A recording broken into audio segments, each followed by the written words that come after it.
बिस्मिल्लाहिर्रहमानिर्रहीम। अल्लाह ताला सवाब व जज़ा देने से नहीं थकता, मगर तुम ज़्यादा इबादत करने से आजिज़ आ जाओगे। चुनाचे दिन में शिद्दत और सख्ती इख्तियार ना करो। नबी करीम सल्लल्लाहु अलैहि वसल्लम ने इरशाद फरमाया, दीन बहुत आसान है।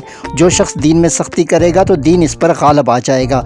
बस तुम लोग मियाना रवि इख्तियार करो और एतदाल के करीब रहो और खुश हो जाओ कि तुम्हें ऐसा दीन मिला है। और सुबह और दोपहर के बाद कुछ रात में इबादत करने से दीनी कुव्वत हासिल करो। हज़रत आयशा सिद्दीक़ा फरमाती हैं कि एक मरतबा नबी करीम सल्लल्लाहु अलैहि वसल्लम इनके पास आए। इनके पास इस वक्त एक औरत बैठी हुई थी।